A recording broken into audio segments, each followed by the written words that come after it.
छत्रपति संभाजी महाराज, जो मराठा साम्राज्य के दूसरे शासक थे, भारतीय इतिहास में वीरता, निडरता और अटूट साहस के प्रतीक माने जाते हैं।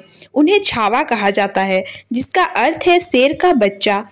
यह उपनाम उसे इसीलिए मिला क्योंकि वे अपने पिता महान छत्रपति शिवाजी महाराज की तरह ही वीर, पराक्रमी और निडर योद्धा थे। उनका पूरा जीवन संघर्ष, त्याग और बलिदान की अद्वितीय मिसाल है। संभाजी महाराज का जन्म 14 मई 1657 को पुरंदर किले में हुआ था। वे छत्रपति शिवाजी महाराज और सईबाई के पुत्र थे। उनकी माता का देहांत उनके बचपन में ही हो गया था, इसीलिए उनका पालन पोषण उनकी दादी जीजाबाई और शिवाजी महाराज ने किया। संभाजी बचपन से ही बुद्धिमान, साहसी और योद्धा प्रवृत्ति के थे। उन्हें संस्कृत, मराठी, फारसी और कई अन्य भाषाओं का ज्ञान था। वे एक कुशल योद्धा, रणनीतिकार और नीतिज्ञ भी थे। मात्र 9 वर्ष की आयु में उन्हें मुगलों के साथ हुए पुरंदर संधि के तहत औरंगजेब के दरबार में भेजा गया, जहां उन्होंने 2 साल बिताए। इस दौरान उन्होंने मुगल राजनीति को करीब से समझा और अपने भीतर एक प्रखर रणनीतिकार विकसित किया।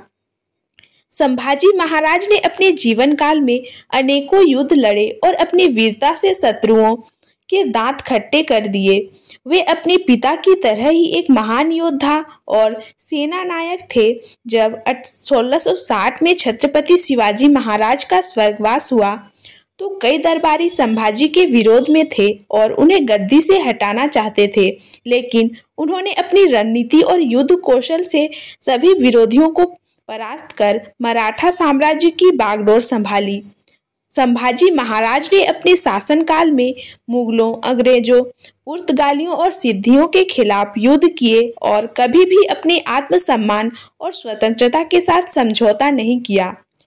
संभाजी महाराज के जीवन का सबसे बड़ा संघर्ष मुगल सम्राट औरंगजेब के साथ हुआ और औरंगजेब ने दक्षिण भारत में अपने साम्राज्य का विस्तार करने की योजना बनाई तो संभाजी महाराज उसके रास्ते में सबसे बड़ी बाधा बन गए। संभाजी ने मुगलों के खिलाफ लगातार लड़ाइयां लड़ी और उन्हें बार बार पराजित किया। उन्होंने मुगल सेना को कर्नाटक, महाराष्ट्र और दक्षिण भारत में आगे बढ़ने से रोका। उनकी युद्ध नीति इतनी प्रभावशाली थी कि औरंगजेब उन्हें पकड़ने के लिए कोई भी कीमत चुकाने को तैयार था।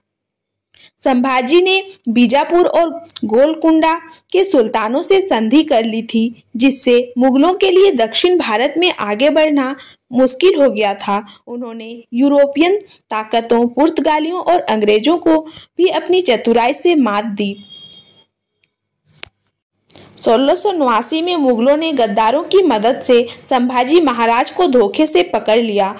उन्होंने मुगल सम्राट औरंगजेब के सामने लाया गया।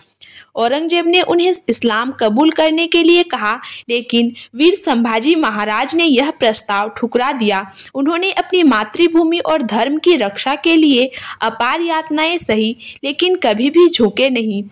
संभाजी महाराज को भीषण यातनाएं दी गई। उनके शरीर को लोहे की गर्म सलाखों से दागा गया, उनकी आंखें निकालने की कोशिश की गई और उन्हें जिंदा खाल उधेड़ने जैसी भयानक ताड़नाएं दी गई। इसके बावजूद उन्होंने हर हर महादेव का जयघोष करते हुए अपने धर्म और मराठा स्वराज्य के प्रति अपनी निष्ठा बनाए रखी। आखिरकार 11 मार्च 1689 को संभाजी महाराज को बड़ी ही निर्दयता से मौत के घाट उतार दिया गया। संभाजी महाराज का बलिदान व्यर्थ नहीं गया। उनकी शहादत के बाद मराठा साम्राज्य और भी सशक्त हुआ।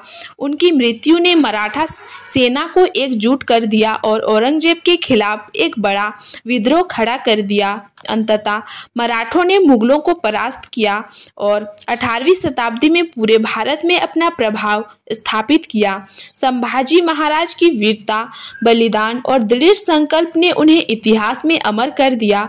उनका नाम आज भी हर भारतीय के दिल में साहस और स्वाभिमान का प्रतीक बना हुआ है। छत्रपति संभाजी महाराज केवल एक शासक नहीं थे, बल्कि वे भारत के महानतम योद्धाओं में से एक थे। उनकी निडरता, साहस और बलिदान ने उन्हें छावा की उपाधि दिलाई, जो आज भी हर मराठा और भारतीय के लिए गर्व का विषय है। उनकी कहानी केवल इतिहास की किताबों में ही नहीं, बल्कि हर भारतवासी के दिल में जीवित है। उनके बलिदान ने यह साबित कर दिया है कि अत्याचार और अन्याय के खिलाफ लड़ने वाले योद्धा कभी मरते नहीं, वे इतिहास के पन्नों में अमर रहते हैं।